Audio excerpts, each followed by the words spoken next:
true wealth is health, whether it's physical or mental or spiritual. That's what the true wealth is. And yeah, money is a tool, a necessary tool in our culture and in our society, but it is not as important as your health. And if you have to weigh the two, I would say, understand that one of them is going to give you longevity. The other one's probably going to cut it away from you. Welcome to Shaping Freedom. These conversations are about how freedom is actually formed, what we inherit, what stops working, and the choices that change how we live and lead. I'm your host, Lisane Basquiat. I'm really looking forward to telling you about my guest today and to having this conversation. Ricco Ross has spent more than 4 decades building a career marked by longevity, reinvention, and cultural impact. From Aliens to Whitney Houston's iconic Saving All My Love for You video, to Tyler Perry's Beauty in Black that everyone's talking about these days. But beyond his celebrated body of work lies something deeper. And this is really the reason why I was looking forward to having this conversation with you. And that is the internal architecture that has sustained you through your success, through loss, discipline, and purpose. And as a global ambassador for ZERO Prostate Cancer, Ricco is also challenging inherited silence around men's health, or the idea that we have to be silent around men's health while redefining generational wealth beyond money. Today's conversation will explore health, emotional resilience, personal freedom, and the legacy that we consciously choose to build.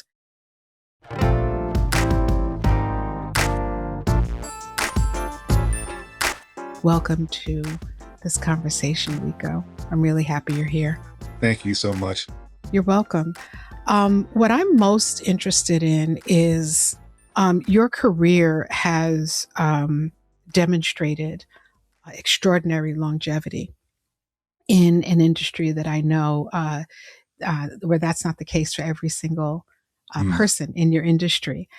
But what I'm most interested in is the work that you've done behind the scenes on the inside that help you to show up in the way that you do, in the characters that we've seen you play and the things that we hear you talking about.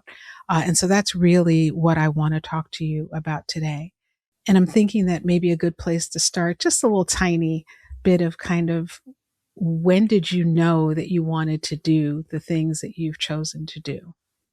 When it was forced on me to make a decision, I was in college and I was entering my 3rd year and I still hadn't decided what I wanted to do. And a counselor told me, well, what do you enjoy? What do you think you're good at? And can you make a living at it?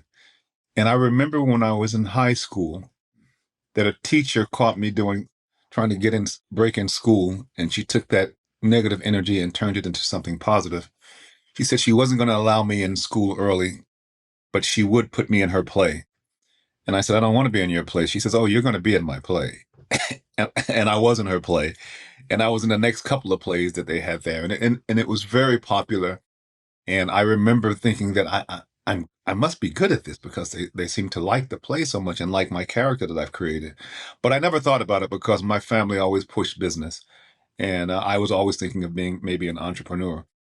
But then when it came time to make a decision in college, I thought, he said, what do you enjoy and what are you good at? And I thought, I think I'm good at acting and I enjoy it. And that was a decision. I didn't know whether I could make money off of it. I later read an article where it said that less than 2% of actors can support themselves from acting alone. But by that time, I had already committed to it. And I just thought, well, I have to be that 2%. And so in preparing myself for that was the goal. I am going to prepare myself so that I give myself the best chance. And it went from undergrad to grad school at UCLA, which was the best grad school at the time, to working in Hollywood for a year and getting cast in Hill Street Blues as a gang member. And then the next 3 jobs were gang members as well. I went back to one of my college professors and I said, listen, I have a master's degree and they're only looking at me for gang members. I said, I know I got more to offer than this. And it was his suggestion that I go to study Shakespeare in London, England. And he said it would be good for you as an actor, but more importantly, it would be good for you as a young man. who hadn't traveled, who came from very small beginnings. And he was right. That 1 year turned into 13 years. How old were you at that point? I had just graduated college, and I was a year ahead of myself in college. I just graduated grad school. I think I was 23, and I worked in Hollywood for a year. So by the time I went to London, I think I was 24. What did spending your 20s, the decade of your 20s, do for you? Like, how has that informed and shaped the man that you are today? Wow, that is a very, very good question. And um, I don't think I realized it at the time. You know, those are very formative years.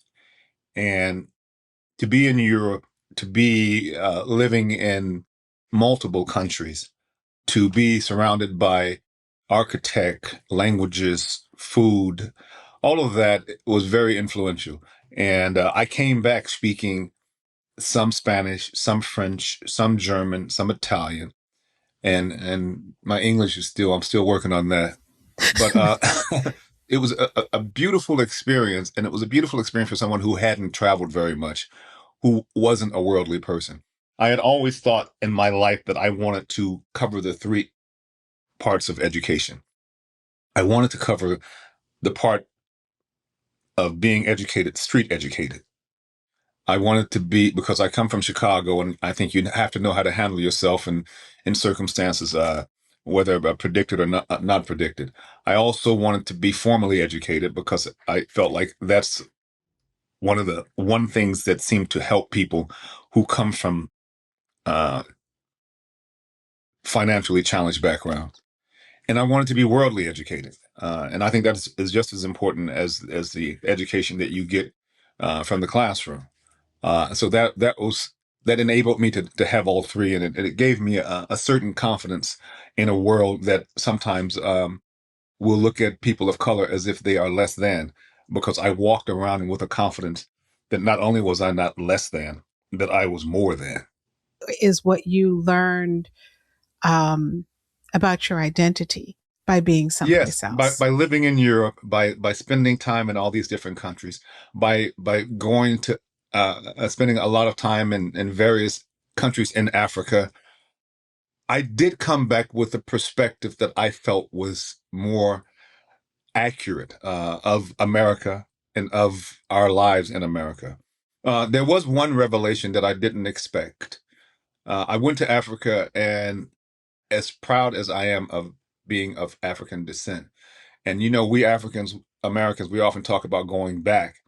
And I got there and I realized I had never been there, and that it was definitely a foreign country to me. I didn't understand the language, the religions, the culture, and I remember getting off the plane and walking to the airport and feeling this strong urge to kiss the ground.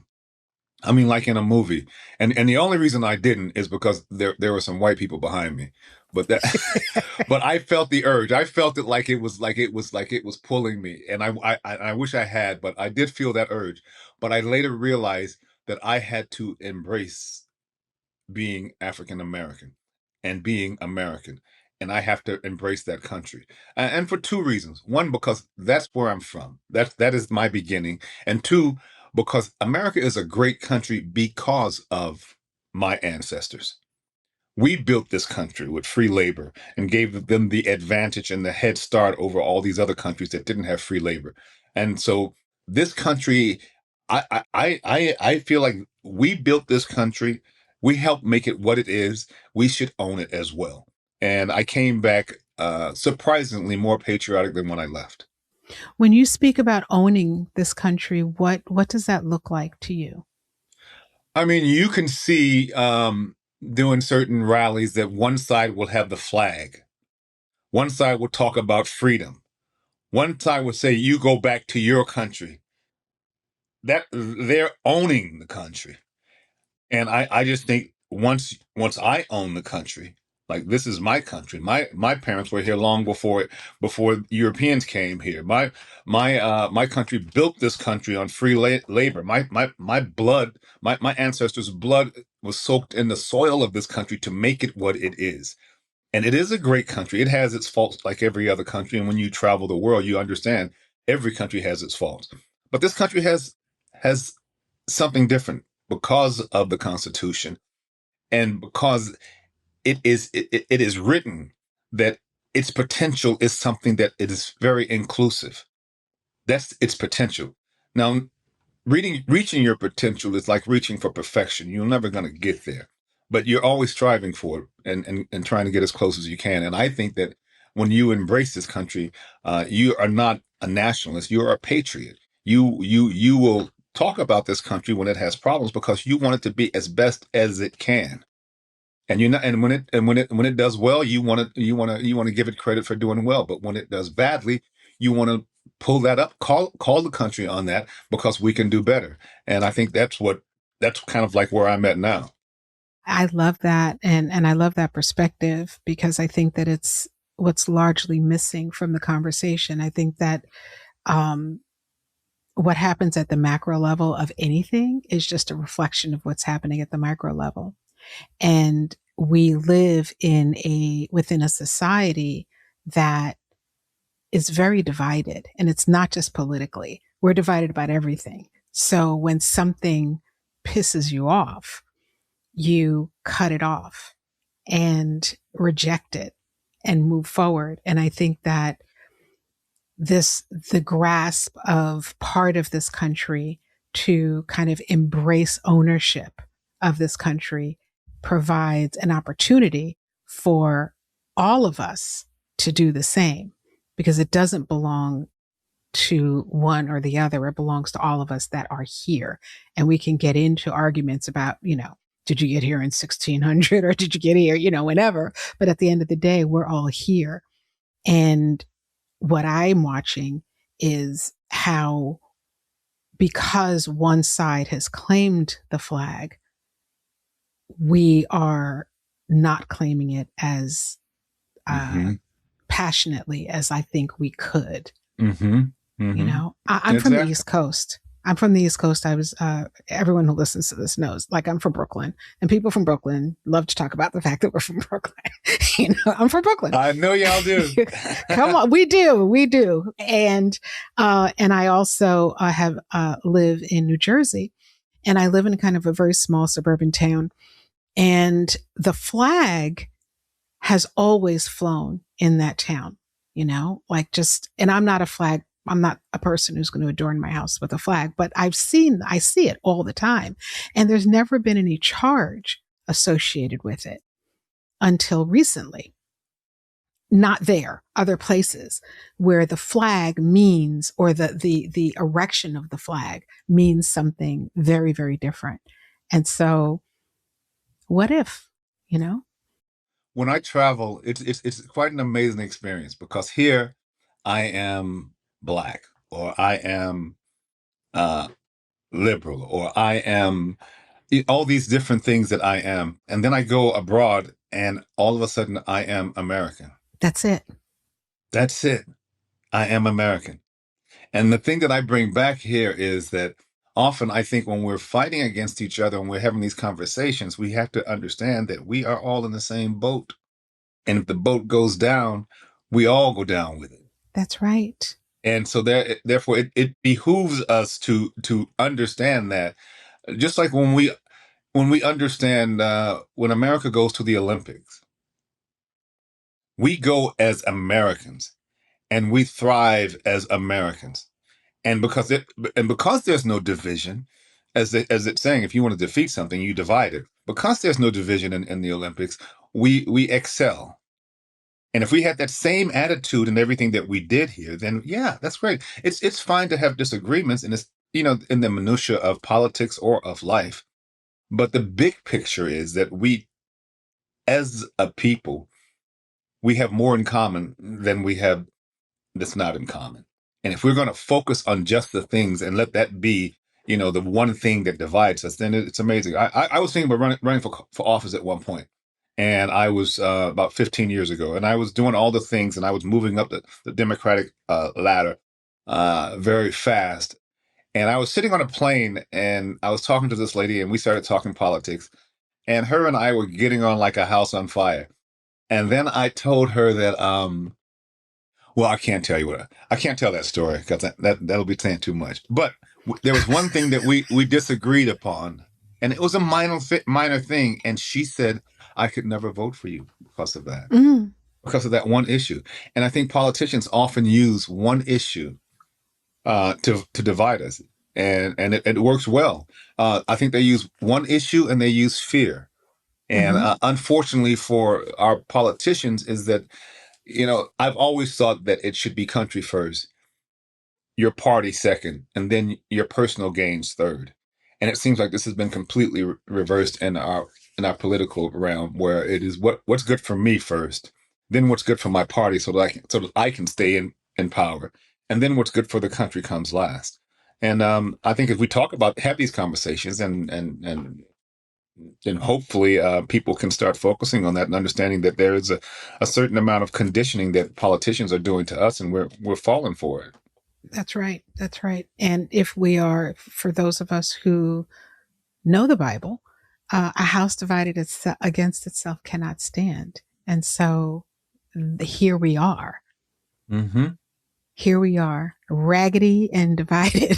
Yeah, that is the reality of it. We have to deal with the reality. I remember people were talking about at one point that we're going to have a civil war, or that we should have a civil war. They were saying the same thing about the first civil war. People were saying they should have it, and it was horrific for everybody. It was not a good thing. And I mean, anytime you're fighting, it must be something else for countries like Russia and China to see us imploding, because this is not something that's coming from without. This is coming from within. This is all on us, That's right. and that's That's the right. sad thing about it. To have this all being self-inflicted. I feel like America has two Achilles heels, and I think one of them is racism. It is such a simple thing, but it is so divisive, and it holds us back so unnecessarily. So, because when we get together, you watch any NFL team, you watch them play, and they don't care about what color that teammate is. If the other team messes with that teammate, they got problems. Hmm. And that's what I'm talking about. We are all in this together, and we have to look at it that way. And it's us against the other countries, maybe, but not us against each other inside of our country. I mean, it must be great for Russia to think, oh, you guys are just imploding. I'm just going to sit back on the sideline and eat popcorn and watch it. That's right. Yeah. I think there were two things, or two things come to mind for me. One is that we are indeed a very adolescent country, society, right? We are in our adolescence and we are exhibiting all the behaviors. Okay. That's what we're doing. That's what's happening. I use that same analogy. That's what's we happening. we we are a teenage country in years, We and are. we respond like teenagers. We disagree with somebody. Absolutely. What, you want to fight? Like, that is going to solve the problem? No, Right. even if you win, you could still be wrong. But Right. we do behave that way. As a matter of fact, when Trump got elected the very first time, I said this is going to be the best thing that happened to America in modern times, but it's going to take us 20 years to appreciate it, because we were in denial about a lot of things before him.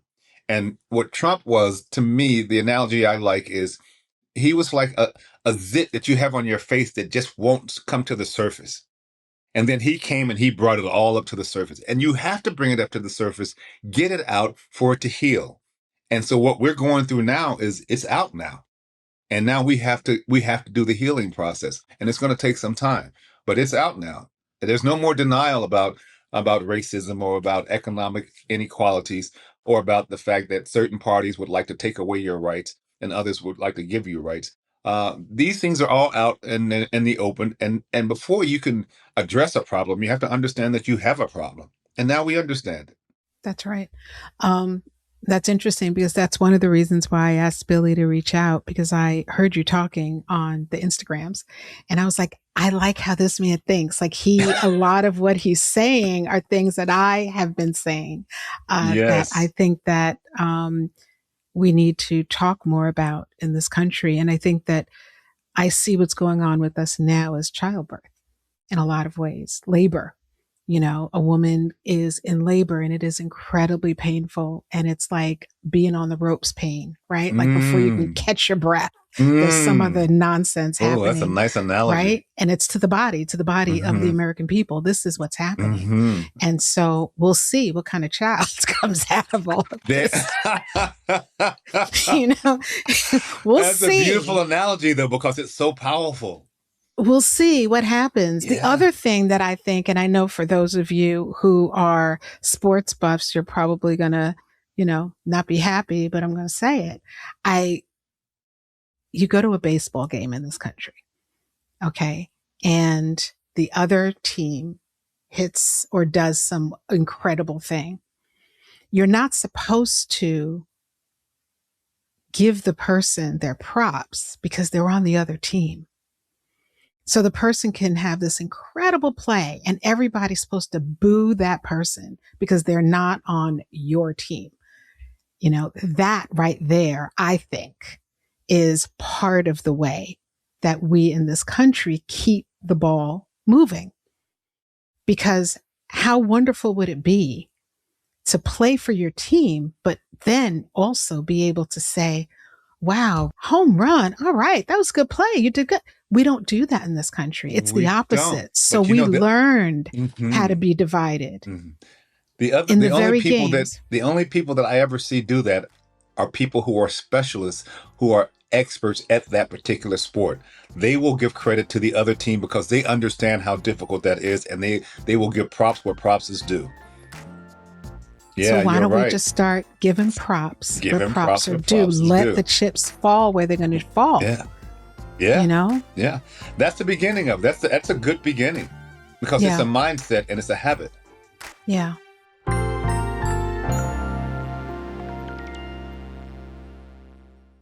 We talk a lot about the legacy that we want to leave, but what about the one that we're living in right now? I'm Lisane Basquiat. I'm a board-certified NLP expert and a legacy healing strategist. I created Shaping Freedom to help our community move from autopilot to authority. Whether it's through my podcast, the Lounging with Lisane meditations, or our signature candles and journals, I provide the elite tools that you need to heal and to lead your family more effectively. Own your evolution. Visit shapingfreedom.com. That's shapingfreedom.com.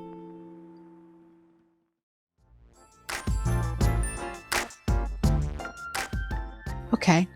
If the internets are true, I Which they see always are. always. Always. I, in my observation, have witnessed you as being a very authentic person.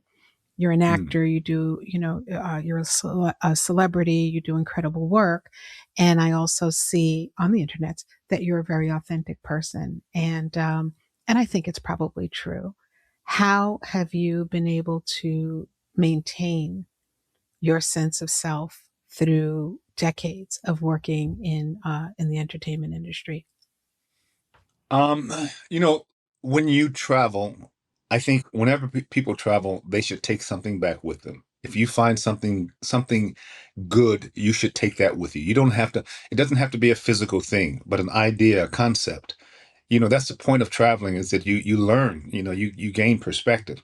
When I was in England, I noticed that the actors there, I mean, Hollywood people, the stakes are so high that one gig can change your life. And so people respond to every gig like that and often are performing even when they're not on stage or in front of a camera. When I was in England, I felt like they had a good work life balance. They were in the entertainment business, but that was just a job. And they treated it as such. They loved it. It was a great job and they got a lot of attention, but it was just a job. And I think I've never let that go. I brought that back with me. I think that helps keeps me grounded. I think in a business where you get rejected so often, it is important to have a certain amount of confidence, but that confidence doesn't have to spill over into conceit or anything negative. So I find that it's really easy for me to remain grounded. I come from a very large family that was financially challenged, but later on I realized that that in itself was part of the blessing. Mm. Because I didn't come from much, getting earning things on myself, the feeling just was so much better because it wasn't given to me, and and then when others didn't have something, there was no problem with me finding empathy Mm. because I've been there. I felt that the helplessness of it all, and so it's always kind of maintain a certain groundness.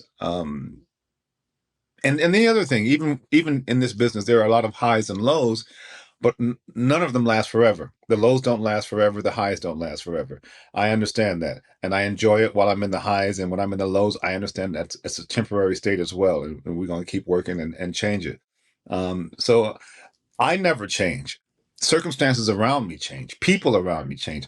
Rico walks out the same way every day before this project or before any other projects, but all of a sudden one project will be hot and I walk out and everybody wants to take a selfie, but I'm the same guy that was walking out before that project popped up. So I don't change, the people around me change, and I appreciate it, and I understand it's exciting for them, which then becomes infectious, and it makes me excited to see them as well as that them being excited to see me. And I keep reminding myself it's it's like a superpower to Mm. walk out in the street and meet somebody and change their mood, to make them happy in an instant just because of the contact, the person to person contact.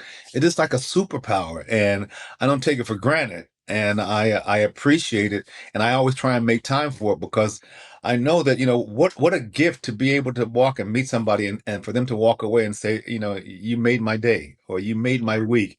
What a gift. Didn't cost me anything. So I think that keeps me grounded too. Yeah, it's a win-win. It is a win-win. It is a win-win. Yes. I know a lot of people who are in that position who may not see it the same way and may not carry it the same way. Um, what do you do to stay grounded? I have five brothers and five sisters. Not everyone one in our family was successful with work and with life, and so I'm constantly hearing about my family members who are having hard times. It constantly reminds me where I came from. There was a period of maybe 10 years when I was, because in life, when you're successful, I found myself, I was poor, born poor. I was rich at one point and I was poor again, and I was rich again and I was poor again. It was all of this. And every time I got poor again, it reminded me, aha, this is what it's like. You've been taking this for granted. This is what it's like. This is the struggle that everybody's dealing with.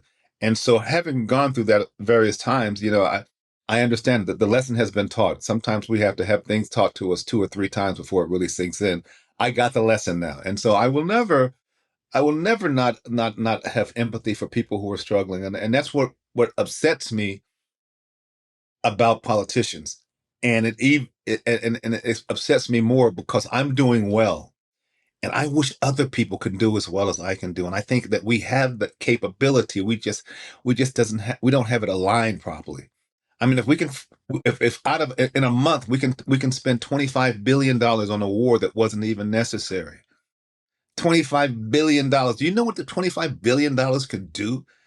There are articles that are talking about it now. What you could have done with that, how you could have eradicated homelessness, or you could have eradicated all these issues that we're dealing with, child, after school programs, food, SNAP, all of these things that we could have had that money used in a way as opposed to destroying people and destroying things.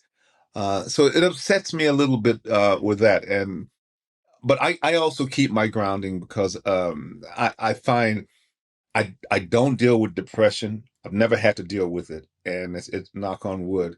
But I do find that I have a regimen of going to the gym and playing basketball and lifting weights and keeping my body fit, and it's all connected, mind, body, and spirit.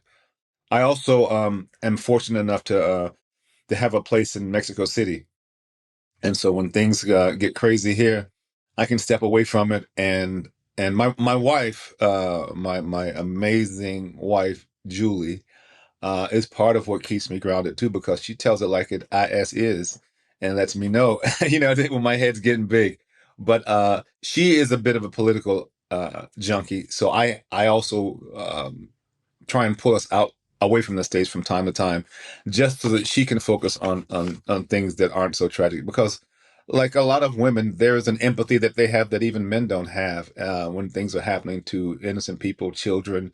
As people are struggling. I think naturally women are born with probably more empathy than we are, and she can't turn it off. And so sometimes we'll just go away just so that I can turn it off for her. Yeah, yeah, it's challenging. I mean, for those, there are some folks who, and I'm one of them, where I know it's happening, but I don't feel compelled to watch the news all the time or to hear Hmm. about it all the time. But during the most stressful times, I have found myself being pulled into, and it's the same headline over and over again, Oh you yes. know, Oh but I yes. have found myself pulled into like, did that really happen? Is this really happening? And so I think that if you have a way, whatever it is, for some people it's going to Mexico City, for some people it's going in your backyard or just like turning the thing off. It's such an Yes. important medicine for right now or for any time that where things are really stressful. To just step away from it. It really is. You are what you feed yourself. And Yeah, if you're gonna feed yourself negativity all the time and conflict, that will be your existence. And that's right. I just had to stop feeding my mind that. I don't want to be ignorant because I don't think that ignorance is bliss. I think ignorance is dangerous. But I'll take the footnotes and as opposed to having the entire article, and just be in the know, but not all up in it. Because I think often the news and social media will take away your happiness if you allow it. For sure. For sure. It will steal your happiness. And we have control over this. This is the thing. We have control over it. There's a reason why the people who help create the internet and who are making the most money out of it often don't want their children to be on social media. I mean, that says it all. They know what this is doing. They spent billions of dollars to get you hooked on social media. It's a drug that is very hard to even identify, and it works so well. So you have to create some type of discipline to fight against that. Otherwise, you will be sucked into it, and that's it. I mean, people who have. I'll give an example. I have a really nice, modest home, but it's a nice home. But in my neighborhood, they're building these McMansions, they call them. And there was one across the street that was for sale. So I just thought, let me just go in here and look at this thing and hate on it because it's so big and cookie cutter looking. But I went in there and let me tell you, girl, they hooked that place up. Oh, It really? was beautiful and the quality and Aw. everything.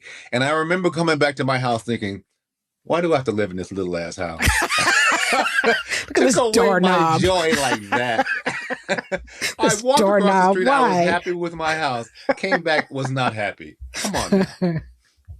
I love that. That's how it is. That's what it is. You see a person in their finest moment where they have chosen to allow you to see something that's going on. Yes. And we're like, I want to be like that person. No, you don't. You don't even know what's happening. Don't even know. Exactly. You, from what I understand, and I just kind of connected the two. I understand that you lost your father when you were 21. Hmm. Um, and what just clicked for me a few minutes ago is that that was also within a couple of years of you moving to the UK. Hmm. Um, I'm wondering, so that we can kind of move the conversation into mental health for men. How did that? How did losing your dad impact the way you saw the world? Well, my dad was of the generation where you don't cry. He was Yeah. a man's man. And he brought us up, when you got five girls and six boys, you got every personality on the spectrum right at home. Uh, And so I felt very comfortable in the presence of men and women because I felt like I could hang around a man's man. I could hang around a guy who was brought up with women. I felt like I had it all. I was equipped with that. But when my father passed away, I was 21 and I hadn't seen him in a number of years. And I remember my father passed away helping somebody. Somebody's car got stuck and he was trying to help them push out of the snow. And he had a heart attack and he passed away. Oh, wow. Um, but he was working as a security guard at a high school. And he had worked so many jobs to try and make ends meet, and everything from, working in a factory where you slaughter hogs, where he worked in Chicago as a number runner and a loan shark where he made large sums of money. But then when it became illegal to do so, he had to get out the game. Now the very thing that he was doing is called the lottery, and everybody can get rich off of it now, but he couldn't get rich off of it anymore. So he took that money, went to the outside of Chicago about an hour, and settled down in the place that Oprah Winfrey called the poorest town in America. He bought a farm and bought a combine, and he started making huge sums of money by just being a farmer.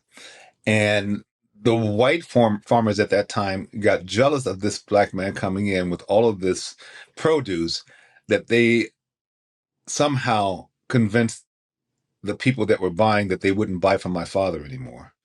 And so he had to get out of that business. And I remember this big combine just sat there and rusted because he wouldn't sell it. He was hoping that things would change. And he had to get a job as a security guard just to bring some money in. And, he ended up passing away while he was working as that security guard. At 21, when your father goes, you understand, okay, I'm 21. I'm supposed to be a man. I don't have a father now. I have to be a man. And I remember thinking at that time, if you're going to be the man and you have to be the man, then you better equip yourself to be so. I started boxing in college. I trained unarmed defense. I wanted to educate myself. I didn't want to be a jock that wasn't smart. I didn't want to be somebody that was smart that couldn't handle themselves. I wanted to be the whole package. And so I equipped myself accordingly. So to walk in this world and be prepared for whatever it may come. I didn't want to be that guy. I've always had a disdain for bullies. Every fight I got into when I was young was always fighting against a bully. Um, and I just thought that it's always so wrong because bullies are in the wrong and they win the fight. I just thought that's not fair. That's That's just not not right. fair. That's Yeah. not right. So I just wanted to be very equipped for life. And so part of that, I think, gave me a certain confidence in myself that I am equipped.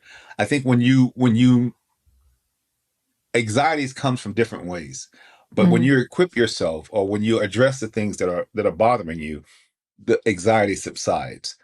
So that was my way of dealing with any type of mental issues. If there was a mental thing something that was bothering mentally, I tried to address it so that didn't linger and didn't grow.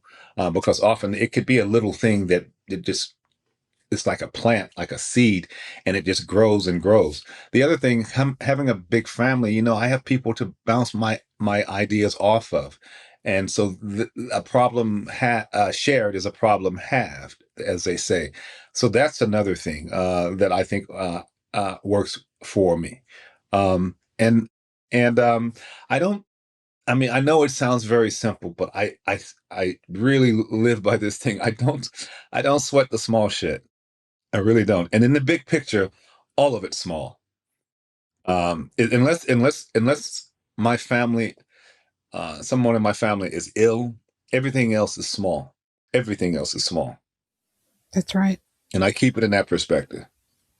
And it's a way of staying stronger by not Yes. getting, because we get weakened when we focus on negative things. Yeah. It brings everything down, our vibration, our energy levels. It, leads to decision fatigue. I mean, there are so Hmm. many things about sitting in shit that have a negative impact on us as human beings.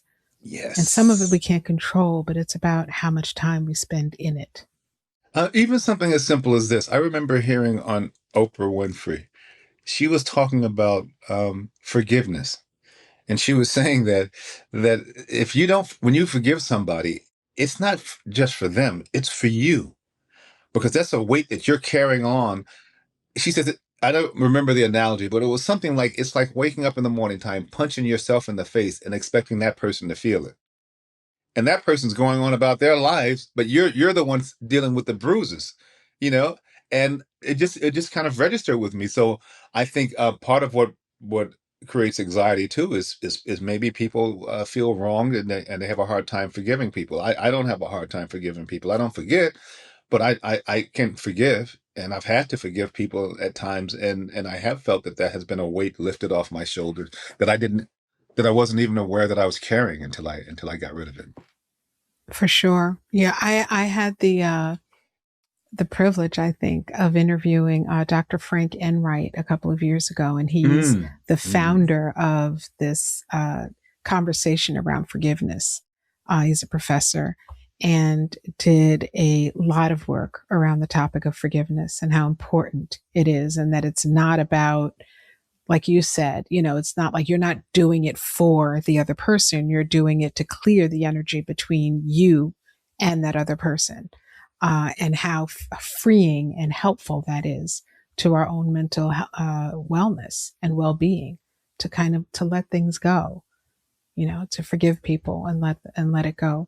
I know many people who hold on to things for decades and it comes out in other ways. So I hmm say travel hmm light. Travel I light, my friend. Travel light. Seriously, I heard you say that men often suffer from emotional and educational malnutrition around health. And Yes. I know that that speaks to something much deeper than medicine itself. hmm Um, can you elaborate on that a little bit? Yes. I mean, I've always been an athlete.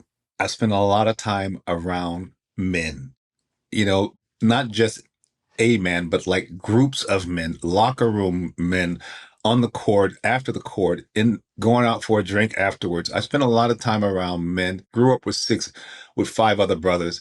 And I noticed that we do have blind spots all over the place. And I notice them because I noticed that a lot of women don't have these same blind spots. We will talk about sports to the specificity of that you would not believe. We will talk about business. We will talk about women. We'll talk about all these things at length. But when it comes to health, if it's not an injury, a sports injury, it does not come up. Yeah. And it's really so sad. And particularly prostate cancer. As you said, I am a global ambassador of prostate cancer. Prostate cancer, if you catch it early, it's like 99% that you can deal with this problem. It's like, I mean, what what what things can you get rid of that's in the 90 percentiles? This is like 99% you can get rid of it if you catch it early.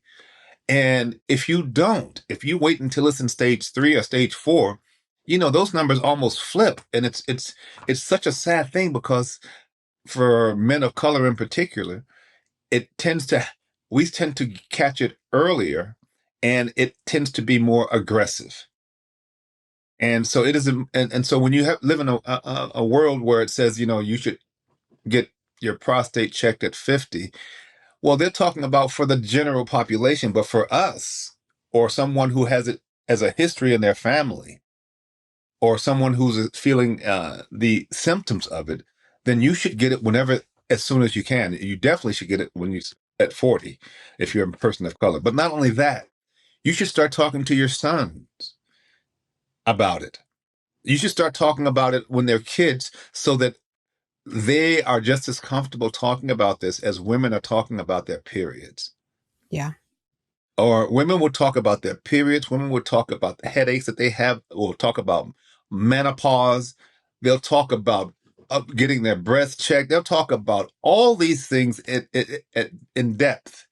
And these are just I mean, men will talk about how they tune their car up and how they change the brakes and all this, and we'll go into detail about that. But when it comes to their health, that is a conversation that somehow denotes weakness, I think, in our culture. And we have been told so often as growing up, if you got a problem, walk it off. If you can't do anything about it, you just got to accept it. It's a very black and white kind of situation, and there's so many grays. And as you grow older and you grow wiser, you understand that this way of thinking should be changed, but it has to change, not only with men being men, they have to start talking to their sons about this and their daughters. And I think women also need to press men on talking about their health. I did a documentary called the Silent Killer, and it's about prostate cancer. We traveled 5 different states, and we had town hall meetings where we talked about prostate cancer and the effects of it and what you can do about it, and we would have a conversation, beautiful conversations for a couple of hours, and still walk away with some men saying, I'm not gonna go get tested. And I think part of that is, we have a history of not trusting doctors because of the Tuskegee experiments. We have a financial issue because a lot of people are not in a position to do anything unless it's an emergency. And often what we do in America in general is we are not proactive. We are often reactive when it comes to our health. So we see this car is going to crash and we wait for the crash. And then we think, okay, now how can we put it back together? Yeah. That's what we Yes. do. And Yes. so we would Cars, have, relationships, health, yes, all all of kinds of that. things. We are Yeah. reactive when it would be so Hmm. much easier and cheaper to be proactive, less pain. And I say cheap, I'm not talking about money. I'm talking about the pain that it causes, that people have to go through with these issues. And growing up very poor, I always associated wealth with money. And it wasn't until I was in my 40s that I really understand that there are billionaires and millionaires dying that wish they could be in my shoes right now. They would give every penny to be in my shoes, to be able to walk out, to be able to urinate without it hurting, these sort of things. And I begin to understand that true wealth is health, That's right. whether it's physical or mental or spiritual. That's what the true wealth is. That's what true wealth is. And it took me 40 years to learn that. And once I got it, I got it. And yeah, money is a tool, a necessary tool in our culture and in our society, but it is not as important as your health. And if you have to weigh the two, I would say, understand that one of them is going to give you longevity. The other one is probably going to cut it away from you. So yeah, I do think that this conversation is, and I love that you brought it up, because I think when people talk about it, it starts a conversation for people who have a hard time talking about it. And I would also say to women out there, you know, listen, you have to sometimes twist your man's hand. You have to twist his arm. If you have to hold out on sex until he gets it right, because this is a problem. We will do it. We will say, yeah, we'll get it checked, but it doesn't have a sense of urgency. And you have to give it a sense of urgency. And sometimes you have to give that man a sense of urgency. Maybe you might have to hold out. We'll have sex when you after your prostate's been checked. Then we'll have sex again.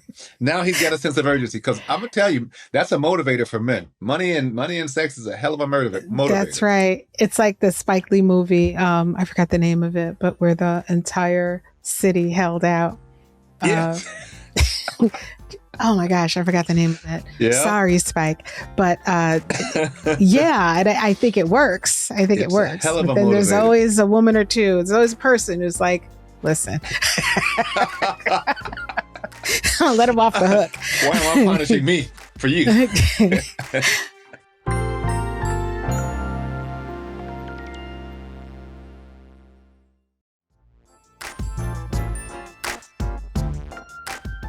Generational wealth, and I think in particular in the Black community, we talk about it. And I believe that we need to start talking more about generational wealth from a mental and emotional wellness perspective.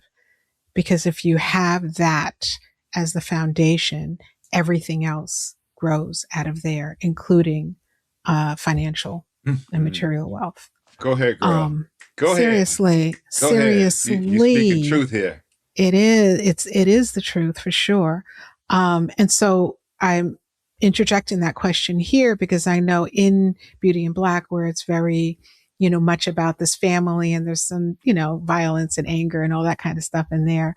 Um, it also runs along the same vein in many ways. Beauty in Black is for entertainment, but there are a lot of lessons that can be learned in there. Yeah. And the reason why the lessons are so easily learned in something like that is because it takes the problems that we have in everyday life and it magnifies it so you can see it. It's very clear.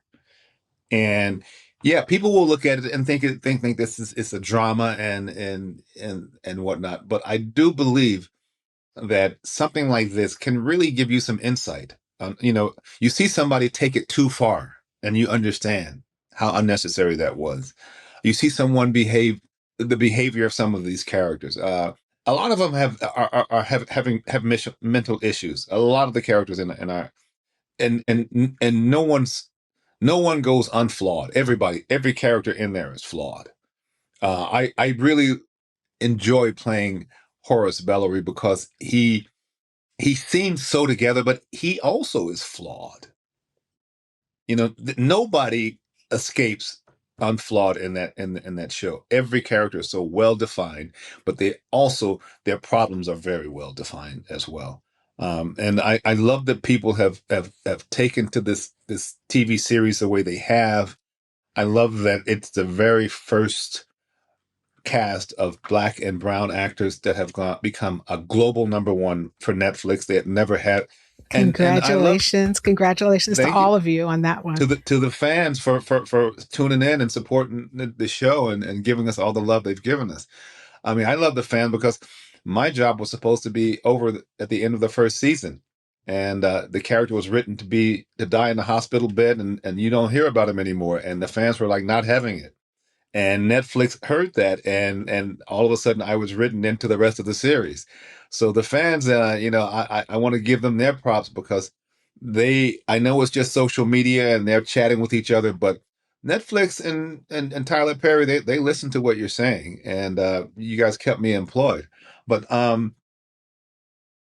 the men in particular in this show, often we see women, talking about things and feeling like they're very emotional. The men are emotional in this, and so you get all of these things happening, and you see them in real time, and you can see everybody's got their problems. And I'm hoping that people will understand that even though it's been blown up so that it kind of magnifies so you can see it, that maybe you can learn. There's something that can be learned from it as well. I hope so. Um, you said something interesting, and that is that it's really the fans. You acknowledge that the fans are the ones that helped to keep Horace alive in this series. And it's through conversations online and getting involved in a conversation. And here we're talking specifically about a show, the incredible Tyler Perry, his show and Netflix. But how wonderful would it be for us to understand how powerful we actually are and to apply that to the things that really matter to us. Not saying that Horace doesn't matter. Horace matters. Right? Beauty, the show matters. Beauty in Black matters. And I think that sometimes we become an angry mob and we move into a Chicken Little, the sky is falling kind of persona. And I think there's something to be said for applying ourselves to the things that truly matter as a way of making That's change. beautiful. And I mean beyond politics, like politics are politics, and yes, right? But that's a transaction, that's a vote.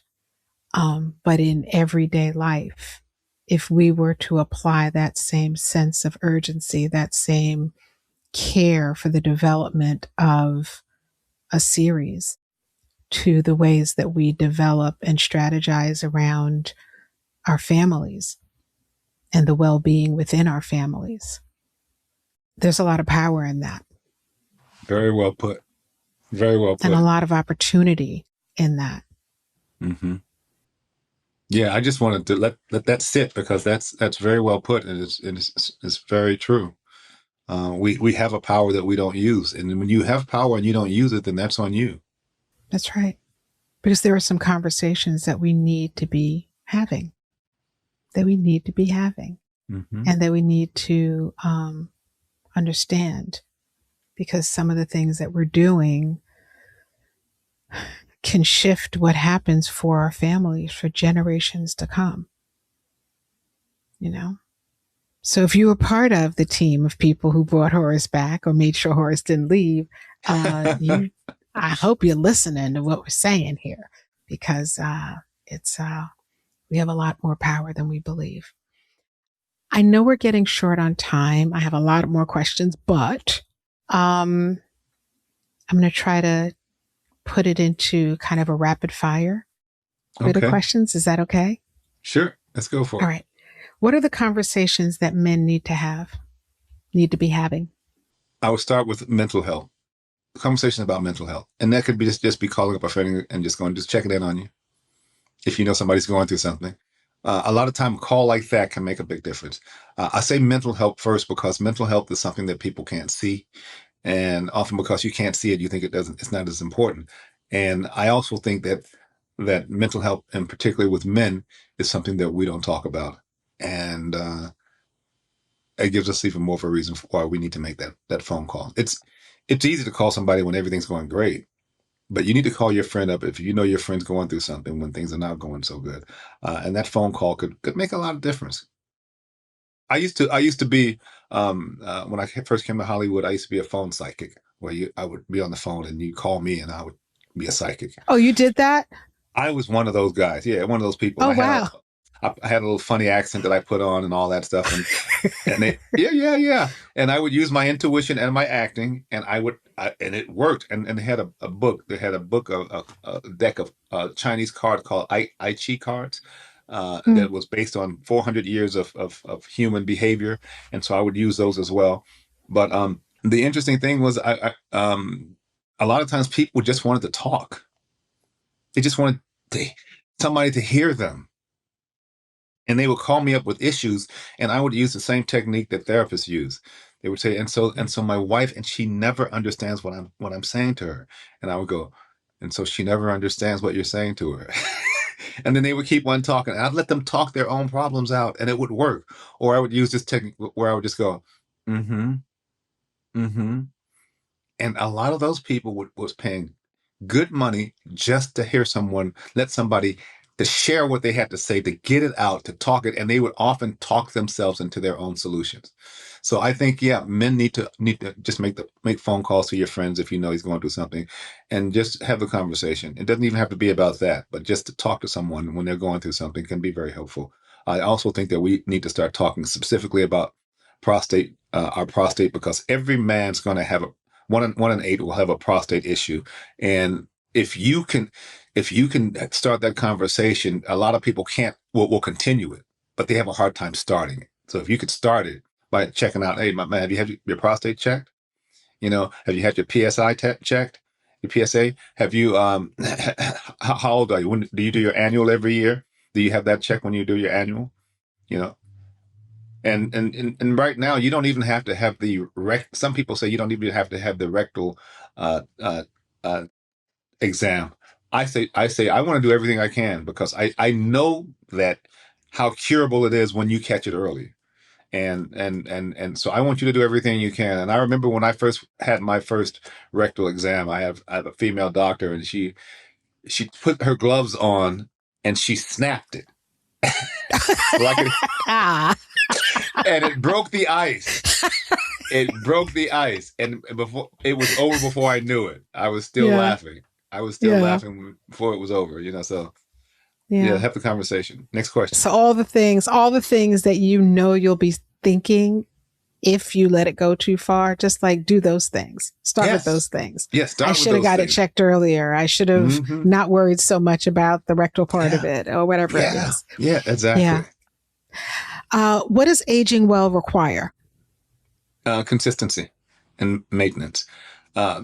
People will spend all kind of money on on the exterior, the clothes. You women spend so much money on your hair and looking good, and makeup. Men spend so much money on their cars, looking good, their clothes and all that.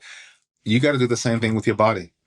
You got to you change your oil whenever it needs to. You rotate your car, you get your tune up, all that stuff. Your body needs the same thing. You need to put that, but in doing so, consistency. It's better to do a little every day than a lot once a week. So consistency. Every day I get up, I do 20, do at least 25 push-ups, I tell myself, and I'm going to do at least 25 squats. That's the least. And I put it that small because I know I can do that in the course of 30 seconds, so I know I'll do it.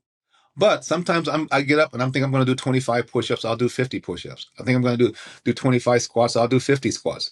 Most days I do more. But if I'm feeling tired, I just knock out the minimum so that I have that consistency, and your body will respond to that consistency. Yeah, it's a consistency and the discipline.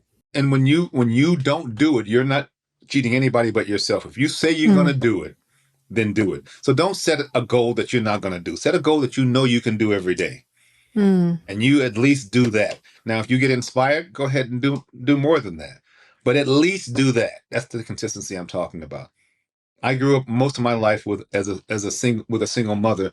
I didn't have that father around, but I had older brothers. But I don't think I got the discipline that I needed because brothers don't. They're not trying to be your father.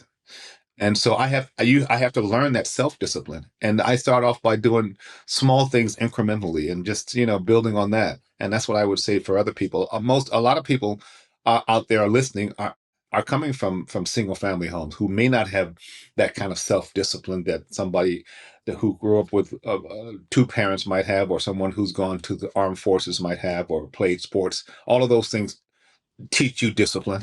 But if you haven't been one of those people, then you've got to create it yourself because it is a necessary ability in our society. Thank you for that. What should younger men understand earlier? That your aspirational goals should not be looked at as a sprint, but as more as a marathon. It's going to take time. As, and particularly now, because everything in social media, you see people getting things very instantly, and so we're in this this this this this thing where we expect things right now. I think if you want something to happen, then you have to prepare yourself for it. And if you prepare yourself, it's going to take some time. Now, there are some people that hit the lottery, but those are the exceptions to the rule. Most of us, we have to put the time in. Mhm. And the last question, if future generations inherited one lesson from your life, Rico, not your fame, I'm sorry, but your internal architecture, what would you most want them to carry forward? Love. Lead Mm. with love.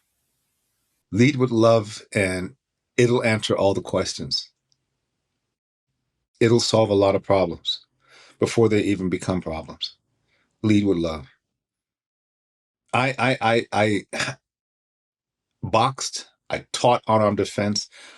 I know how to kill a person, and still, with all that ability, there's nothing more powerful than leading with love. Nothing more powerful. It doesn't even come close. Rico, how can we support you?